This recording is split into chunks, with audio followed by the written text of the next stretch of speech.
travelers need to keep local laws in mind when you head abroad. The U.S. urges tourists to carefully check for updates relating to laws and regulations for any country that you're going to. Countries like Russia, for example, ban cannabis. We've heard the story of Brittany Griner.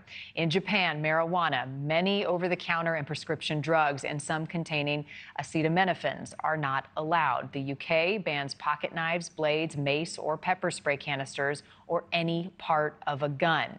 And it can be easy to forget if you have one of those in your luggage locally. Maybe you took a road trip. Here now, NewsNation travel editor Peter Greenberg. Peter, thank you. This is a lesson in know before you go, a serious one. It is. And in fact, you just mentioned 3 countries. It's bigger than that. All the Commonwealth countries, that's Australia, Canada, Turks and Caicos being one as well, have a zero tolerance policy when it comes to guns and ammunition. And you also mentioned drugs. We have the same problem in this country, crossing state lines from one state that may basically legalize marijuana to another state that doesn't. You need to be aware of that, especially if you're flying, because you're now going into a federal area every time you go to an airport, and those rules apply as well. Keep in mind that these sentences, we're talking maybe a 10-year jail sentence in the Turks and Caicos. In the past, and I mean in the recent past, they've been handed out and then have been suspended, but there's no guarantee of that. And you need to know that. One of the problems about ammunition and guns goes right back to this country. The TSA last year, in 2023, more than 6,000 weapons confiscated at security checkpoints. And get this, 93% of them were loaded. And in that situation, the TSA has some penalties as well. You can be fined up to nearly $15,000. However, depending on the severity of the situation, you could also be arrested. So a fine is one thing, right? And it's costly. 15 grand would be expensive, but 12 years in prison for having 4 bullets in your bag. How severe are the consequences in Turks and Caicos compared to some of these other places I mentioned if you get caught with acetaminophen in Japan?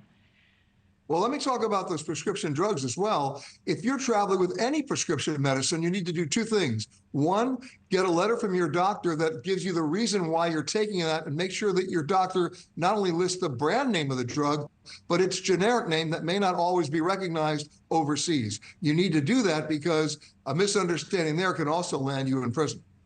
So how severe is a 12-year potential penalty? Do most countries, if you break the rules and you're caught with something that's not allowed, is the penalty as stiff?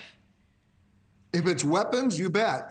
Japan, Australia, Turks and Caicos are just a few of the countries that have those severe penalties, and they usually don't necessarily negotiate them in extraordinary circumstances where you can make, the defense, of course, being I didn't realize that it was a mistake. They may suspend the sentence, but again, there is no guarantee that's going to happen.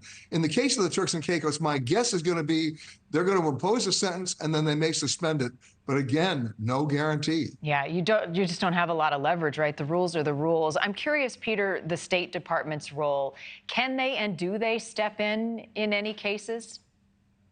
How many Americans are in prison overseas right now? It might surprise you to know it's a lot. And the State Department has limited ability here. They can basically be a communication tool for you to be able to get you in touch with legal counsel, maybe get you some money from friends and relatives.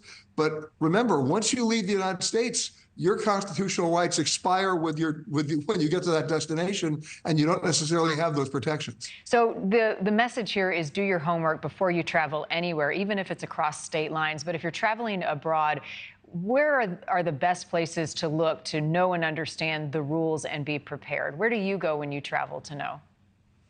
I look at my luggage first to make sure that there's nothing in there. Honestly, I mean, this is basic common sense. You don't need to know the laws to be able to embrace common sense. And common sense dictates you don't bring guns, you don't bring ammunition, and you don't bring dangerous or illegal drugs, whether they're agreed upon in your state or not, anywhere else. You have to know the rules, and the way you do that is don't take them to begin with. Right, and read the rules very carefully. I mean, something as simple as cough syrup, which you would think there would be no issue with here, would be if you're traveling to certain places. Really interesting case, and as I said, know before you go. It can have some serious consequences. Peter, nice to see you. Thanks as always. Thank you for watching. Go to newsnationnow.com to find NewsNation on your television provider, and don't forget to click the red subscribe button below to get more of NewsNation's fact-driven, unbiased coverage.